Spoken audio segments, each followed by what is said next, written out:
कोल्हापूर जिल्हा परिषदेच्या निवडणुकीत महायुतीनं झेंडा रोवलेला आहे। राष्ट्रवादी काँग्रेस पक्षाने सर्वाधिक 20 जागा जिंकल्यात। सत्ता स्थापनेमध्ये राष्ट्रवादी काँग्रेस महत्त्वाची भूमिका बजावणार आहे।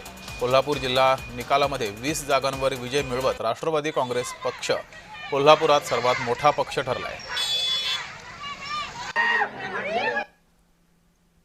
अधिक माहिती घेऊया, आपले प्रतिनिधी कोल्हापूरचे अमरसिंह पाटील आपल्या सोबत जोडलेत। अमरसिंह, कोल्हापुरामध्ये राष्ट्रवादी काँग्रेस सर्वात मोठा पक्ष ठरलेला आहे, मात्र काँग्रेसचं सुद्धा यश हे नाकारता येत नाहीये, त्यांना सुद्धा चांगलं यश मिळालंय।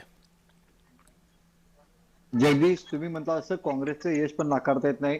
त्याचबरोबर राष्ट्रवादीनं कोल्हापूर जिल्ह्यामध्ये आपली पकड कायम ठेवलेली आहे, कारण राष्ट्रवादीनं या चंदगड असेल गडिंग्लज असेल या ठिकाणी दोन्ही शरद पवार चंद्र राष्ट्रवादी आणि अजित पवार राष्ट्रवादी एकत्र आले होते, त्यामुळे जिल्ह्यामध्ये त्यांना 20 जागा मिळाल्यात।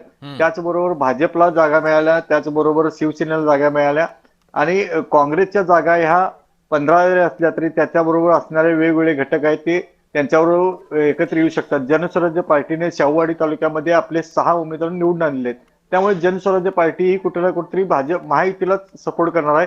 त्यामुळे आता या सत्ता केंद्रामध्ये जिल्हा परिषद अध्यक्ष कोण होतं पाहणं गरजेचं आहे, कारण राष्ट्रवादीचे 20 उमेदवार असले तरी आता भाजपचा एक उमेदवार कोण अध्यक्ष होतो का शिवसेनेच्या गटाचा होतो हे पाहणं गरजेचं आहे, कारण आता पुन्हा एकदा लक्षात आलं की राष्ट्रवादीच आपला अध्यक्ष तिथे बसवेल, त्याच्यासाठी वेगवान घडामोडी चालू झालेल्या आहेत। नामदार हसन मुश्रीफ यांच्या बैठकांचे सत्र चालू झाले आहे।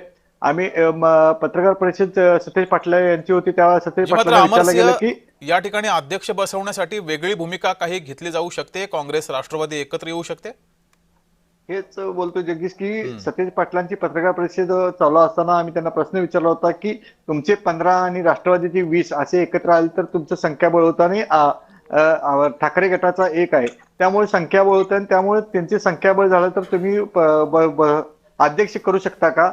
तर त्यांनी तसं सांगितलं की अजूनही म्हणजे सतेज पाटील आणि हसन मुश्रीफ यांची मैत्री सगळ्या जिल्ह्याला माहिती आहे, त्यामुळे दोघांनी एकत्र येत काय केलं तर माहित नाही, परंतु महायुती म्हणून आता एकत्र राहणं हसन मुश्रीफ यांना गरजेचं आहे, कारण ज्या नगरपंचायत महापालिका झाल्या त्या म्हणजे महायुती म्हणून ते राहिलेले आहेत, त्यामुळे त्यांना जिल्हा परिषदेमध्ये पण हसन मुश्रीफ यांना महायुतीहून एकत्र राहणं गरजेचं आहे। जगदीश, अमरसिंह, तुम्ही असेच जोडलेले राहा।